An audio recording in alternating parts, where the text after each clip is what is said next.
Hello everyone, kajals lifestyle and mehndi corner या चॅनलवरती तुमचं सगळ्यांचं स्वागत आहे। तर आज आपण खूप सोप्या पद्धतीने पनीर टिक्का कसं बनवायचं हे पाहणार आहोत आणि खूप टेस्टी असा बनतो। त्यासाठी व्हिडिओ स्किप न करता शेवटपर्यंत नक्की पहा।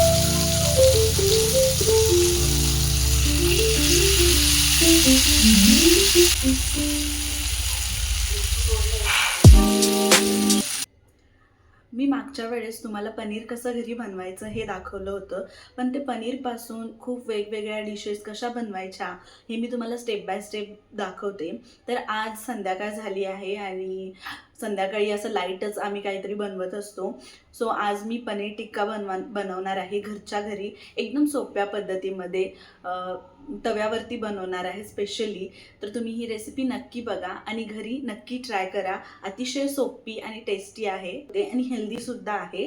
तर स्टार्ट करू। जसं की मी तुम्हाला मागच्या वेळेस पनीर कसं बनवायचं ते दाखवलं होतं, तर तेच हे पनीर आहे आणि मी फ्रीजमध्ये काल ठेवलं होतं आणि आज संध्याकाळी त्याचं मी पनीर टिक्का बनवणार आहे।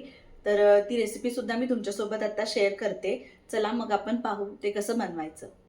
तर पनीर टिक्का बनवण्यासाठी आपण मागच्या वेळेस जे पनीर बनवलं होतं त्या पनीर मेकरमधून जे पनीर बनलं होतं ते खूपच मोठ्या आकाराचं होतं। त्यामुळे मी त्याला 2 भागात डिवाईड करून मग मी आता त्याचे बारीक बारीक काप बनवत आहे। पनीर टिक्का बनवण्यासाठी आपल्याला जे पीसेस लागणार आहेत पनीरचे ते आपण स्क्वेअरमध्ये बनवतो, कट करतो आणि त्यासाठी ते कट करताना जाडही नाही कट करायचं आणि पातळही नाही। जर आपण पातळ कट केलं तर आपण जे स्टिकमध्ये पनीरचे पीसेस जे घालणार आहोत ते पीसेस तुटण्याची शक्यता असते।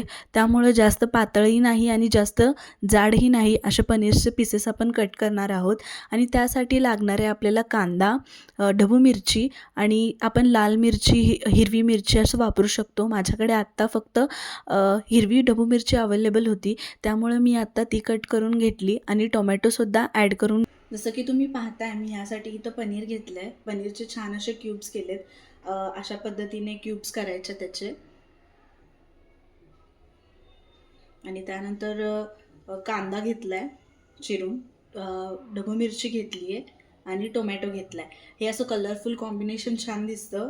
तर मी एका भांड्यामध्ये अर्धा वाटी दही असं त्यातलं सगळं पाणी काढून घेतलेलं आहे, त्यामुळं दह्याला थोडा घट्टपणा आलेला आहे। त्याच्यानंतर 1 चमचा लाल तिखट, 1 चमचा जिरे पावडर, 1 चमचा धने पावडर आणि अर्धा चमचा चाट मसाला असं सगळं घालून घेतलेलं आहे। आणि त्याच्यानंतर मीठ, चाट मसाला आपण थोडाच वापरणार आहे कारण ऑलरेडी आपण दही वापरलेलं आहे आणि त्याच्यानंतर चाट मसाला थोडा जास्तच आंबट असतो आणि त्याच्यानंतर आपण लिंबूचा रससुद्धा वापरणार आहे। त्यामुळे चाट मसाला वापरताना अर्धा चमचाच वापरावा, कारण त्याच्यामुळं जर जास्त वापरला तर आंबट होण्याची शक्यता असते। त्यामुळे चाट मसाला ह्या रेसिपीमध्ये टाकताना एकदम केअरफुली टाकावा लागेल। आणि त्याच्यानंतर मी मीठ टाकले, हळद टाकले आणि कसुरी मेथी अशी चुरून टाकलेली आहे। त्याच्यानंतर बारीक चिरलेली कोथिंबीरसुद्धा टाकलेली आहे। मी आलं, लसूण आणि मिरचीची पेस्ट बनवलेली आहे, ती पेस्टसुद्धा मी ह्यामध्ये आता टाकणार आहे। आणि त्याच्यानंतर अर्धा लिंबूचा रस मी यामध्ये छान असा पिळून घेतलेला आहे आणि हे सगळं मिश्रण मला छान असं मिक्स करायचं आहे। आणि छान असं मिक्स केल्यानंतर हे एकजीव झाल्यानंतर थोडा वेळ याला सगळ्याला थोडा वेळ रेस्ट करायला द्यायची आहे। त्या थोड्या वेळात आपल्याला, म्हणजे आपण बेसिकली पनीर टिक्का बनवताना सगळे बाकीचे कसं करतात की तेल गरम करायचं, त्याच्यानंतर बेसन गरम करायचं, मग मग ओवा गरम करायचा असं करतात। पण आपण वेगवेगळं न करता हे सगळं एकाच पॅनमध्ये करणार आहोत, त्याच्यामुळे आपला वेळही वाचेल आणि टेस्टसुद्धा ह्याच्याने छान होते। ओव्यामुळे टेस्ट खूप छान येते। तर त्यासाठी गॅसवरती आपण एक पॅन ठेवणार आहोत आणि त्याच्यामध्ये 2 चमचे असं तेल ओतून घेतलं आहे मी आणि हे तेल गरम झाल्यानंतर मी त्याच्यामध्ये ओवा टाकला आहे। ओवा जरासा खरपूस झाल्यानंतर मग मी 2 चमचे बेसन टाकलं आहे आणि 1 चमचा लाल तिखट टाकलं आहे। हे सगळं छान असं तेलामध्ये भाजून घ्यायचं आहे। बेसनला जोवर लाल कलर येत नाही आहे तोवर असं छान भाजायचं आहे। लाल कलर यायच्या आधीच आपल्याला वास येतो छान असा, तर वास यायला सुरू झाला की लगेचच गॅस बंद करायचा आहे। फक्त एवढंच लक्षात ठेवायचं आहे की हे जे बेसन आहे ते आपल्याला करपवू द्यायचं नाही आहे, कारण करपवल्यानंतर त्याची टेस्ट टिक्याला पनीर टिक्याला लागते, त्यामुळं ह्याला जास्त करपू द्यायचं नाही आहे. जरासा वास यायला लागला की लगेच बंद करायचं. बंद केल्यानंतर हे जे आपण मिश्रण बनवलेलं आहे ते आपण जे दह्याचं बॅटर आहे त्यामध्ये ओतून हे सगळं छान असं मिक्स करून घ्यायचं आहे. आणि हे छान असं मिक्स झाल्यानंतर आपण टेस्ट करू शकतो की मीठ कमी आहे किंवा आंबटपणा जर कमी असेल तर त्यामध्ये थोडासा चाट मसाला टाकायचा, किंवा तिखट कमी असेल तर ह्या स्टेजला आपण लाल तिखटसुद्धा ॲड करू शकतो. हे छान असं मिक्स केल्यानंतर आपण जे कापलेलं कांदा, ढबू मिरची, टोमॅटो आणि पनीर आहे त्याला मस्तपैकी हे सगळा मसाला लावून घ्यायचा. फक्त पनीरच्या पीसेसना लावताना तो हळूहळू लावून घ्यायचा आहे. पनीरला जास्त हलवा नाही करायचं. ह्या सगळ्याला छान असा मसाला लावून ह्याला एक 10 मिनटं रेस्ट करायला द्यायची आहे. ह्याला सगळीला 10 मिनटं रेस्ट झाल्यानंतर आपण जे स्टिक वापरणार आहोत ती स्टिकसुद्धा 10 मिनटं पाण्यामध्ये रेस्ट करून द्यायची आहे. आणि त्याच्यानंतर आपण हे सगळं पनीर वगैरे आपण त्याच्यामध्ये स्टक करणार आहोत. त्याच्यामुळे काय होईल की आपण जे काही ह्या स्टिकमध्ये स्टक करणार आहोत ते सगळं छान असं त्याला बाइंड होईल आणि ते तुटण्याची शक्यता कमी असते. त्यामुळे आपण ह्याला थोडा वेळ पाण्यामध्ये ठेवायचं आहे. पाण्यामध्ये ठेवल्यानंतर ह्या स्टिक वापरताना आपण पहिल्यांदा टोमॅटो घेताना मी असा जास्त मऊ घेतलेला नाही आहे, हार्डवाला टोमॅटो घेतलेला आहे. त्यामुळं आपण स्टिकमध्ये पहिल्यांदा टोमॅटो घालायचं आहे, त्याच्यानंतर ढबू मिरची घालायची आहे, कांदा घालायचे आहे आणि मग पनीरचे पीसेस टाकायचे आहेत. असं स्टेप बाय स्टेप सगळं टाकायचं आणि लास्टला परत आपण टोमॅटोचा पीस लावणार आहे. असं स्टेप बाय स्टेप सगळं करायचं आहे. एक स्टिक माझी तयार झालेली आहे. आता मी दुसऱ्या स्टिकला ही तसंच करत आहे. असे पनीरचे 4 लेयर मी एका स्टिकमध्ये टाकलेले आहेत. त्याच्यानंतर स्टेप बाय स्टेप अशा माझ्या सगळ्या स्टिक मी रेडी करून घेतलेल्या आहेत. आणि पहिल्यांदा ह्या सगळ्या स्टिक मी रेडी करून घेते आणि त्याच्यानंतर पॅनमध्ये मी याला शॅलो फ्राय करणार आहे. तर मी हे पनीर बनवण्यासाठी 3 लिटर दूध घेतलेलं आहे. तर 3 लिटर दुधामध्ये माझ्या 7 अशा स्टिक्स तयार झालेल्या आहेत, जसं की तुम्ही बघू शकताय.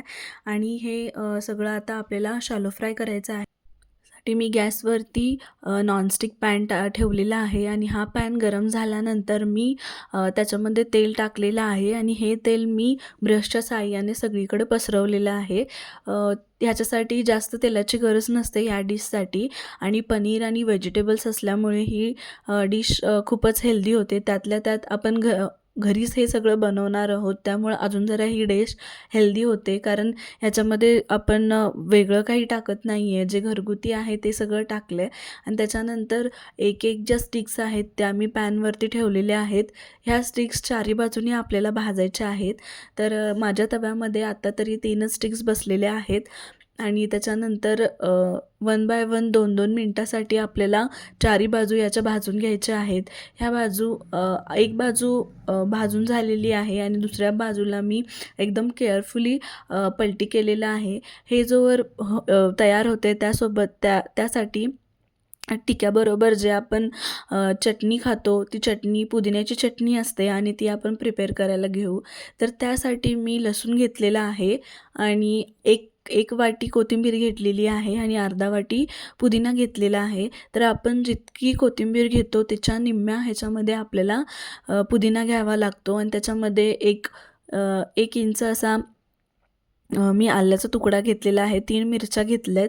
तर त्याच्यामध्येच मी मीठ टाकलेलं आहे आणि दही थोडं टाकलेलं आहे. दह्यामुळे ह्याला जरा घट्टपणा येतो. आपल्याकडे जर पालक असेल तर तोही तुम्ही टाका. पालकमुळे ना ह्या चटणीची जो कलर आहे ग्रीन कलर तो स्टेबल राहण्यासाठी मदत होते. माझ्याकडे आत्ता पालक नव्हता त्यामुळं मी तो स्किप केलेला आहे. तर हे सगळं झाल्यानंतर हे मिक्सरला बारीक वाटून घ्यायचं आहे. तर मला तिसरी जी बाजू आहे ती मला पलटी करायची आहे आणि ही पलटी होऊस्तोवर ही शिजती आहे तोवर माझी इकडं चटणीसुद्धा रेडी झालेली आहे. तर चटणी म्हणजे एकदम सॉफ्ट अशी बनवायची आहे. आणि चटणी तयार झाली आहे तर मी प्लेटिंगसुद्धा केलेली आहे आणि त्याच्यामध्ये कांदा आणि लिंबूसुद्धा ठेवलेला आहे. तर ही रेसिपी अतिशय टेस्टी झाली होती. तुम्हीही घरी नक्की ट्राय करा. आणि जर माझे व्हिडिओज आवडत असतील तर व्हिडिओजना लाईक, शेअर आणि चॅनलला सबस्क्राईब करायला विसरू नका. तोपर्यंत टेक केअर.